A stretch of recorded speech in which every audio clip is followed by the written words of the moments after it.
Good evening, ladies and gentlemen. Welcome to another exciting edition of In the Crease. Last year, just before the Pens won the Cup, we went and called Niagara Falls, Ontario, Canada, and talked to Ray Ravizolo, who runs the Razor Tech Goalie Academy there. And he gave us a lot of good advice and also told us how he had ties with Pens goalie Marc-Andre Fleury. We are going to talk to him again tonight, talking about the league's attack on goaltenders as far as their equipment's concerned, and maybe some new prospects that we should keep an eye out for. I'll be talking with Ray in Canada right after this.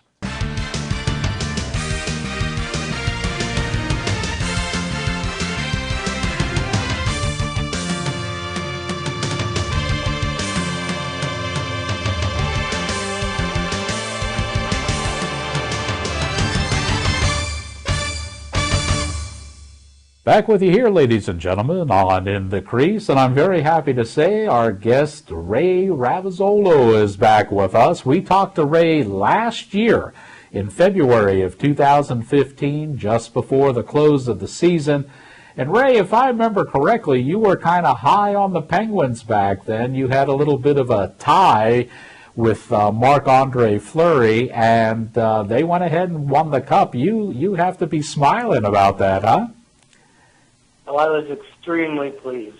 Plus, actually, there was another old goaltender, Frank Pietrangelo. Yes. And he won the Cup, I believe, in 92, 91. Anyway, he actually was at most of the playoff games, and he was actually up on the Jumbotron. And so we were keeping in touch regarding, I guess, his escapades when he was over in Pittsburgh during the playoffs. And, of course, he's famous for that highlight reel where he made that snag catch that kind of preserved the win for the Pens back then.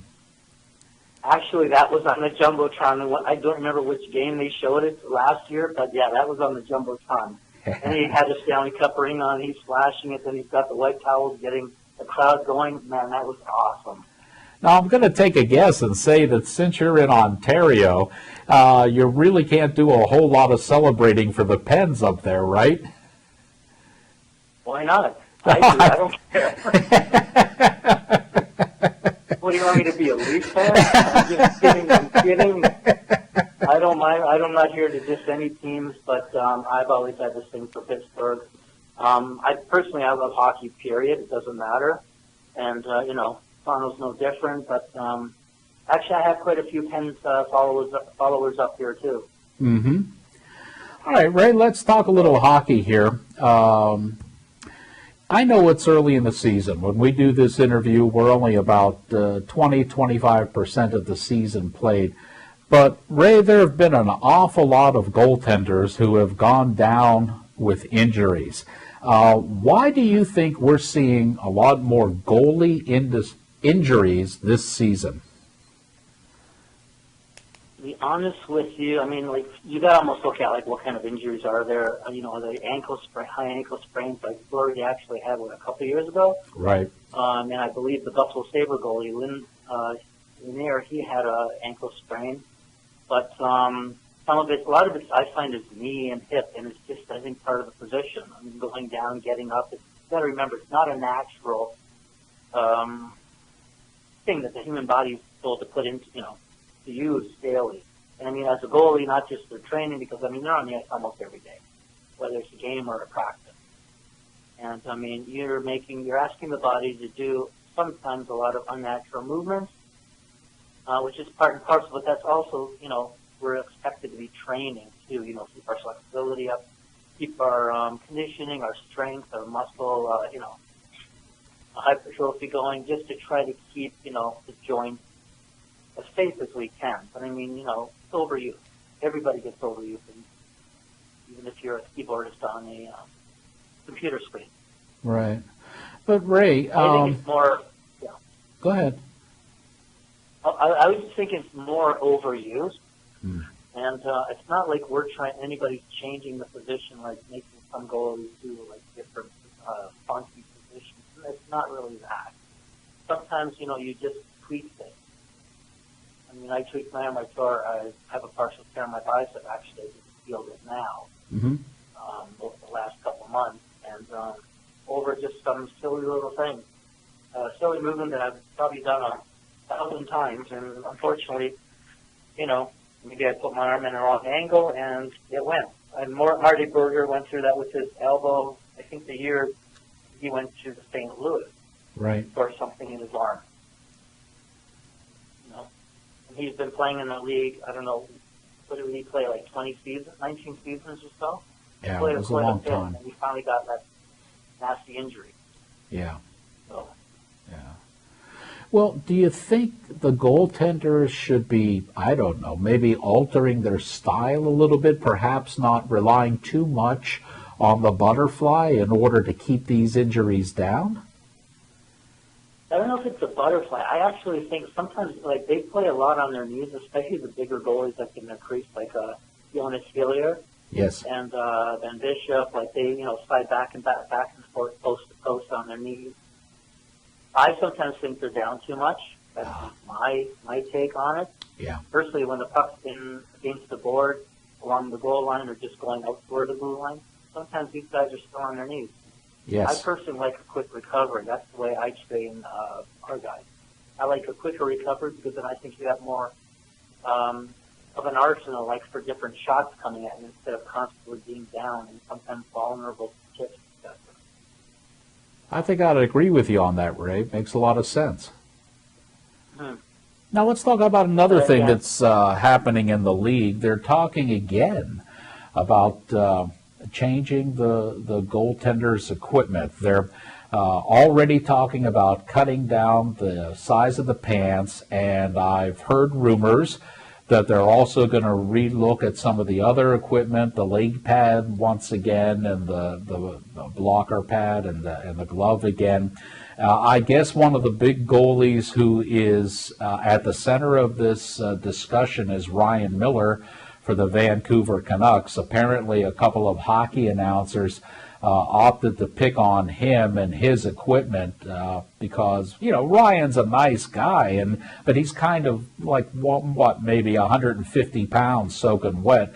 And so I guess it was easy for them to pick his equipment and hold it out as something that they were even talking about possibly changing the rule on the size of the pants before this season is over, and then going ahead and re-looking at the equipment again for next season.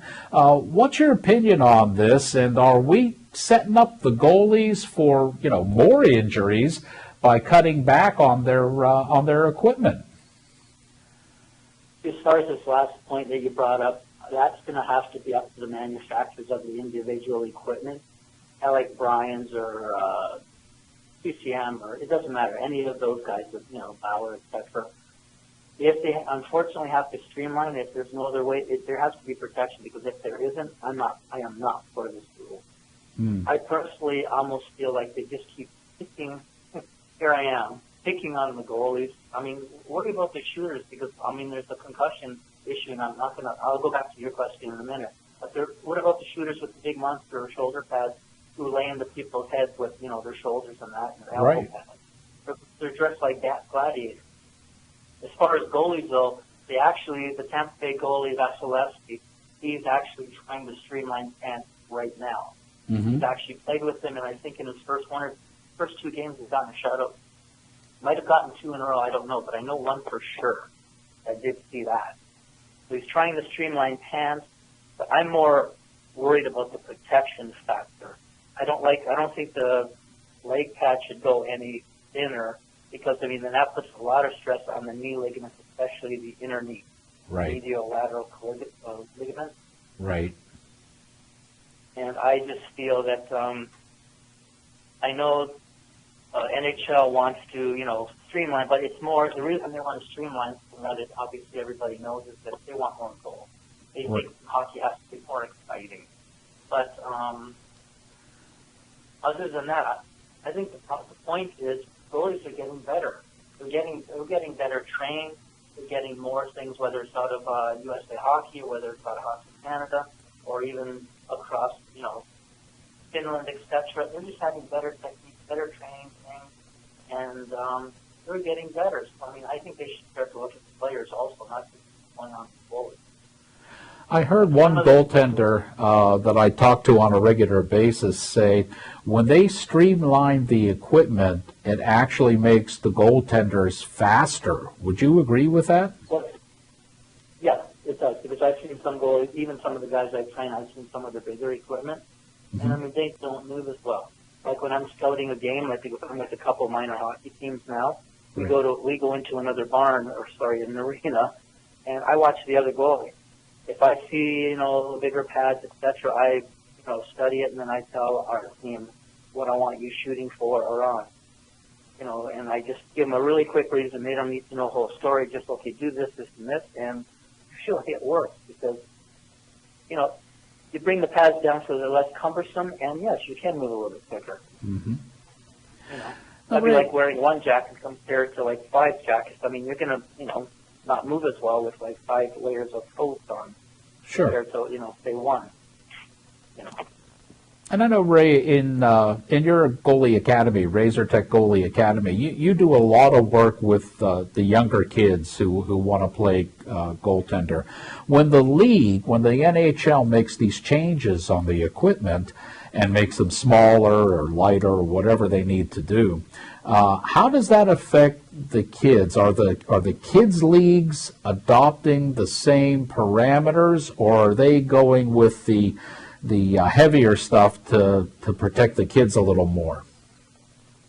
Well, usually, and I think the same in the States, usually house league, which is basically, do a lot of traveling. If you do travel, it's like very short distances compared to like travel teams or, AAA teams, etc. Anyway, they get away with like a little bit bigger equipment, like some of them, money things, that's all they can afford. It usually starts from the NHL up and down. So NHL makes the rules, say it's 2017, and that's what their mandate is. AHL, obviously, and ECHL follow. Eventually, it does trickle down to all the other teams. That's like a year. So it takes a little bit of time. Just because, say, for 10 today, the NHL said, okay, this is how big the pads are. Then they cut the leg pads down to 10 inches. Well, no, not across the board. Just NHL in the pro league. Right. So they're all playing at an even level playing field, and then later it drops down because the equipment manufacturers now have to start changing all their machinery to, fit everybody. Sure. Ray, when the league decides to do that, when they decide to change the equipment, do they do that on their own, or do they bother, asking input from the folks who are teaching the youngsters and teaching the junior leagues and goalie coaches, across the North America there? As far as I know, it usually comes, like I said, they start at the highest league first, and there's the competition committee. And actually, the goalie that's on it is Corey Schneider of the New Jersey Devils. He is the one spearheading a lot of this. And Kay Whitmore, who, signs his name, like he checks all goalie equipment. He'll do a random check. He might go to Pittsburgh tonight, check blurry stuff out to make sure it's all legal. Right. Before the game, and they can do all that. And where it filters down, but I don't really know of them, checking a lot of, say, the smaller towns and cities, and like going into, Harrisburg or et cetera, or even down here in Fenwick or St. Catharines and saying, well, what do you guys think? It's usually a higher level, like, say, Hockey Canada or USA Hockey. Right. And that's where they do the mandate down. I see. That's kind of ironic because if I remember Kay Whitmore in his playing days, he had some big equipment on. He had big equipment. What about Gar Snow, who's the GM of the Philly Flyers now, our arch rival? Right. He actually had lacrosse upper body gear. Right. So he looked like a square box. Yeah, exactly. He was huge. I got to find a picture and send it to you. Like, he looked like a monster. Yeah, he did. He did. But, Ray, let's talk a little bit about what's going on at Razor Tech. It seems like, I don't know, there's some kind of new trend, new technique that comes along, say every 6 to 9 months in goaltending now. So what's going on at your academy as far as the techniques and the various philosophies for teaching the goalies are concerned? Okay, well, I'll speak just for ourselves. Sure. I spend a lot of time, even when I was up north, we do a lot on footwork, crease work, foot speed, because I tell my guys that I can teach you how to do this save and that save, but I mean, if you can't move in your crease, I'll really be honest with you, does it really matter? You may stop the first shot, and as long as it's close to you or right at you, but I mean, you can't move properly, and like I'm expecting once you work with me, that, you can hopefully stop the second and third shot. I can't promise you're going to stop everything, and nobody can, Right. or else everybody be getting shutouts. But I mean, we do a lot of the crease work. To me, that is huge. And the other thing, I was talking the trend. I know that a lot of the reverse VH, the kind of like with sliding, like for the people who don't know, like Jonathan Quick, he slides to his blocker side Right. with one knee down and covers the post. That's what that kind of stuff. Like a lot of the sliding, but then again, I like the fast recovery. I don't like hanging around on your knees constantly while the puck's more in your hand. Yeah, that's that push off. Will happen. Yeah, you could push off and get back up. Yeah. I'm trying to teach like some of the older guys, because I have some 18, 19-year-olds, that this is where it's at, especially when the guys who are playing junior B and that, and going off to semi-pro. Like they have to get up because the game is fast. Right. Right. Well, you have something called the Leg Burner Core Stabilizer. What's that, and how does that work? Well, I know there's a couple of other people do different things. I mean, what I just call it knee walks, where like you drop down, you drop on your knees, and I have you basically crawl with your upper body up tall, and you're crawling on your knees in an upright position, basically, about 25 feet. And I mean, like your legs are burning, but you got to keep your stomach tight because you're going to drop down and you're not going to be moving anywhere. But then aside from that, it's also a skating drill where you're basically doing crease work, and I'm timing you for sometimes at least 30 seconds. Once in a while, when I'm in the mood, it'll be a minute, but usually I try to keep it to about half a minute, where you're just doing crease work from one pile line to another, to the post, back up to the pile line, back to the opposite post, and you're doing that over and over and over. Like I did send a video to you today. I don't know if you got it, but we can talk about that later. Of some of the crease work that I do. Okay. For the guys and girls. So. Okay, and I guess that is eventually just so the goalie can square off against the puck? Yeah, exactly. You need to be square to the puck. And why I say puck, because a lot of people get square to the shooter, and if the puck is an extension off the stick, about 2 to 3 feet, depending on how tall the player shooting is, you're not going to be close to the shot. You're going to have to make these big monster glove saves, or if you can even reach the puck. That's why I say don't face the puck. Know which hand the shooter's shooting, because that's a big deal too. If he's on the opposite, say if he's a lefty on the right side, that's going to mean something.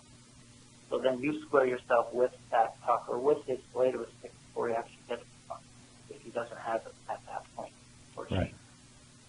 So it's all about being at the right place at the right time and in a sound way. You can scramble, but I mean, I'm, again, one big for recovery. But I see too many people basically swimming in the crease, so to speak. Well, even in the pros here and there. Right. And that probably, maybe I shouldn't blame him, but that's probably the Dominic Hasek effect, because he got away with that for years. He did, but the really funny thing, like when I was up in Barrie, like training, they taught me how to do these Hasek moves, and I mean, Hasek knew what he was doing. He didn't really just randomly do this stuff. Like that crazy guy, he practiced this stuff.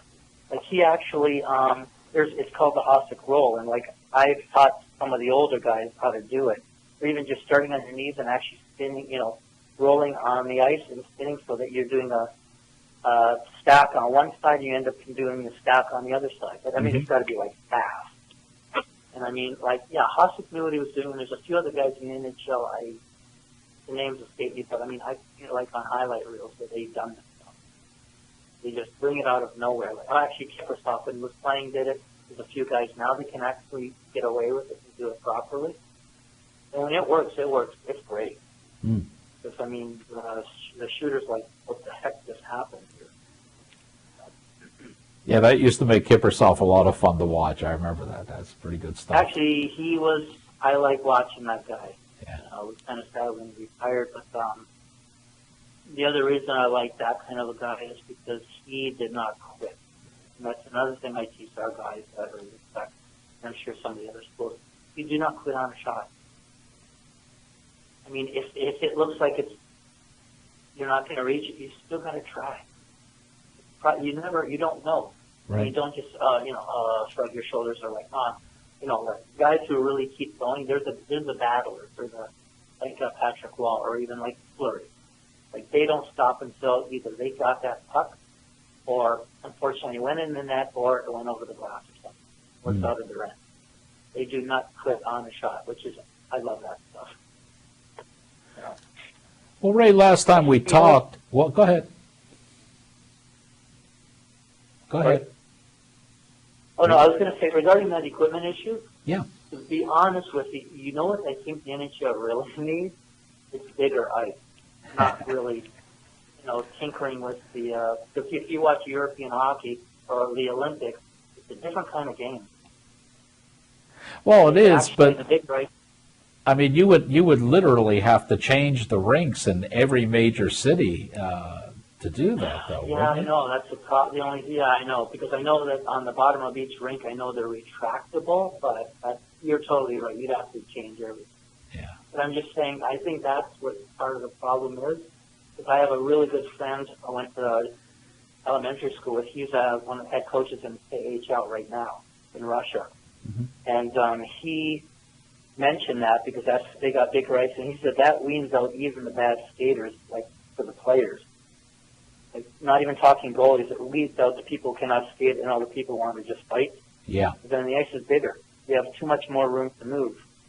And he said, it changes the game. It actually makes it look a lot more skill-oriented. So I just wanted to throw them because that was dangling in my mind here.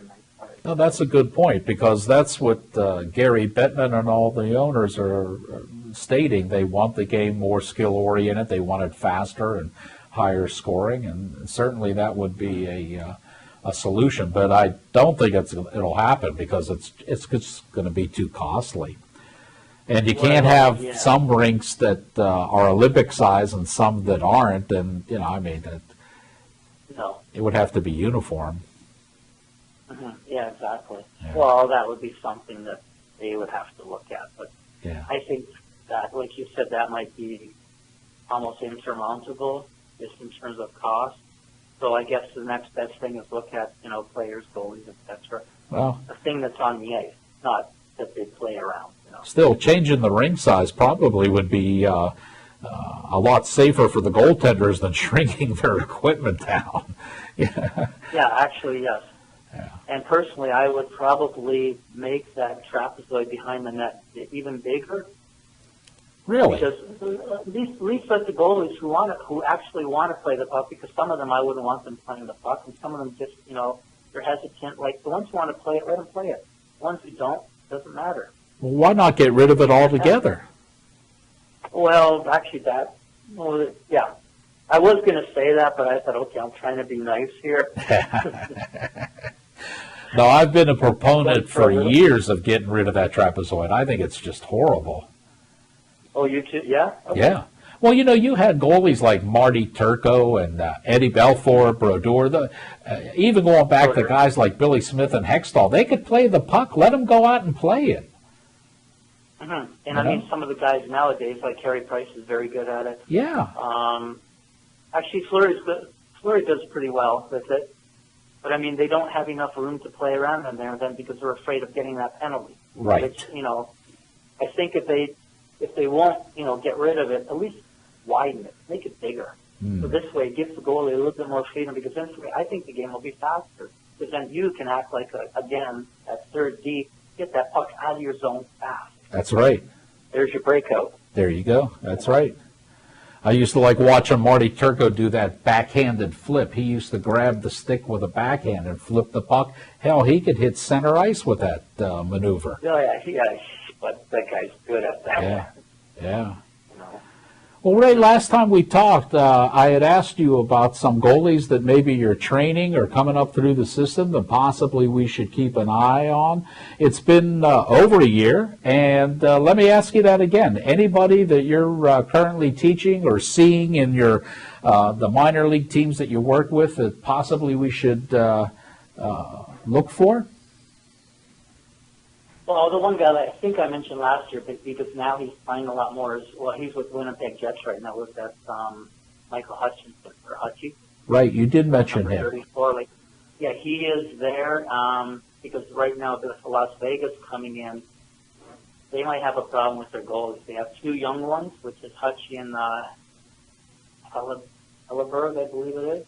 Mm-hmm. And then the other one, Pavlik, they might put him out for trade base, but he may be fun. And then those two guys who are only in their early 20s are going to have to, it's going to be tough. Two rookies pretty much holding the fort, which is kind of scary. Yeah. Other than the other ones, right now a lot of the kids are I got 12 to 19-year-olds, they're still in some of the, the lower leagues here. Some of the other guys out in the O, Joey Merzaka. And then another guy went out to, where did he go? I think he went out to Finland. It was Google. So some of them have left, they've gone out to the States or they've gone out to Europe. But so, you're not going to really see much of them or hear much of them until they get noticed and, somebody back here in North America, oh, that's this guy. So I keep telling my attendees that, even if you don't think there's any scouts out there in the arenas, or you're playing in a certain arena like a smaller town, people will notice you. You don't have to always be that first draft pick or the person who writes or the person always in the paper or, maybe somebody you might talk to. But word does get around because I find the hockey community, by and large, we're a close-knit group. I mean, I think that's one of the reasons why, we're together, in terms of the radio show. Because word got out, you found out, about me, and that's why we're talking today. Right. Last year. Right. And things, you can find what you need to be looking for too. Sometimes the best, how can I put this? The best gold is found 100 miles underground, not even up close to the surface. Right. Whether that's a good analogy or not, but you know what I mean? Yeah, I think it makes the point. I mean, there's one goalie out in Russia who was not even on the radar in this last draft, and still he picked them up. Sorry, I keep talking about the Flyers, but things that I know about them. And they picked up this guy, and he's basically, he's going to be their next wonder boy, possibly, if they, hold on to him. Mm-hmm. So, I mean, you never know where that next kid will come from. So, yeah, that's about it for that. Well, Ray, once again, it was great talking with you. Wish you all the best up there in Ontario and with your Razor Tech Goalie Academy. And we'll have to chit-chat again later on in the season maybe and get some updates on what's happening in the world of goaltending. I'd like that very much. Thank you so much for your time. There are an awful lot more things to talk about, like the John Scott rule and the no morning skates and all, but we're fresh out of time. I'd like to thank Ray Ravizolo for taking the time to talk with us about netminding and goaltending, but we're going to have to save everything else for the next time I see you. So remember, when it comes to hockey, if you're in the game, you're in the crease.